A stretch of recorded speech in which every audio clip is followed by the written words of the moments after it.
Hello, folks, and welcome to Kudlow. I'm Larry Kudlow. Well, a spate of new likely voter polls show voters in October are breaking toward Republican candidates in a big swing from August and September. This is no surprise.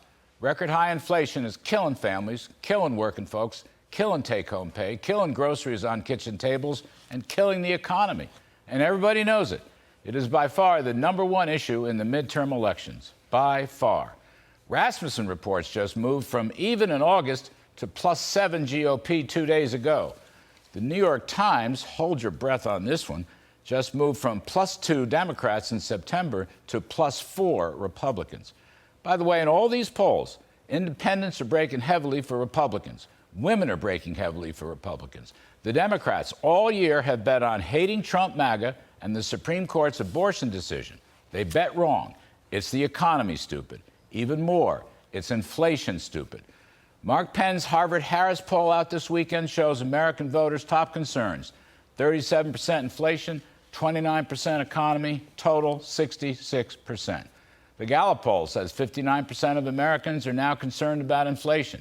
The Rasmussen Reports poll shows the same story. 84% say rising prices will be important in their vote. No other issues are really in play. Now, don't get me wrong. Border security, illegal immigration, crime, schooling, teachers, parents, all important issues. In some states like New York, where Lee Zeldin is about to beat Kathy Hochul, crime may still be the top issue. But nationwide, for the House and Senate seats, it's all about inflation. And that is why, I repeat, Republicans must keep Biden inflation the #1 issue hammer on their campaigns. The inflation buck started with Biden and continues on him to this very day. Let me repeat this. The GOP must keep the hammer on Biden inflation in the last 22 days until the midterms. Now, here's somebody that doesn't seem to get the message. Our president having a midday snack in Portland, Oregon. Watch it and weep. I'm not concerned about the strength of the dollar. I'm concerned about the rest of the world. Our economy is strong as hell. Well, sorry, Mr. President. Inflation is killing the economy. And by the way, you're not going to lick inflation without a strong king dollar currency. So you're 0 for 2 on that ice cream cone. Any Democrat who voted for the so-called emergency relief spending bill way back in March of 2021, or who voted for the out-of-control spending in the fraudulently named Inflation Reduction Act, or who supports the trillion-dollar cost of student loan cancellations, or who stopped oil and gas production, they must be hammered for supporting the Biden inflation that has wrecking family budgets and the economy. This must be the cavalry's bugle call, the #1 issue, because near 100% of the Democratic candidates voted for Biden's inflationary policies. Joe Biden is out there telling folks that if Republicans win, inflation is going to get worse. Frankly, I don't believe anybody else buys that. Here's some interesting numbers from our friends at the very accurate Tip Insights poll. It's bad enough that inflation in just the last 2 months has started to increase again, but they go all the way back to a metric base of February of 2021 to measure rising prices.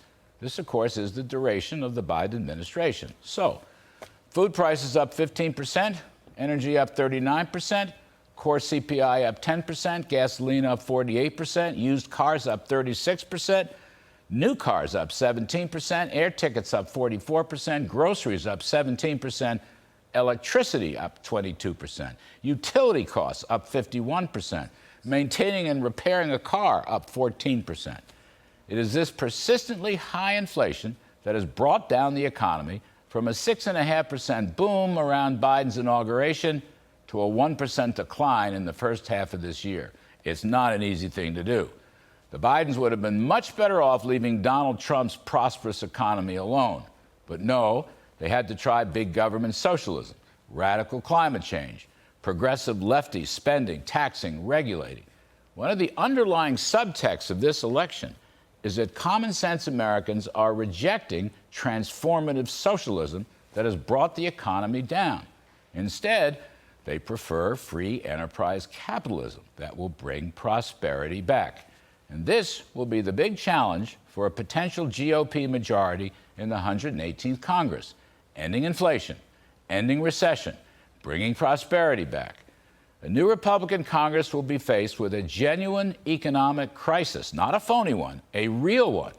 And their crucial challenge will be to hit the ground running to bring prosperity back, right from the get-go. I would suggest rescinding as much of the Dems' inflationary spending as possible, going all the way back to March of 2021. There's at least $500 billion unaccounted for, literally stolen from taxpayers. Get rid of the 87,000 new IRS agents that cost $80 billion. It's nothing but an attack on the middle class. Rescind the potentially $1 trillion cost of student loan cancellation.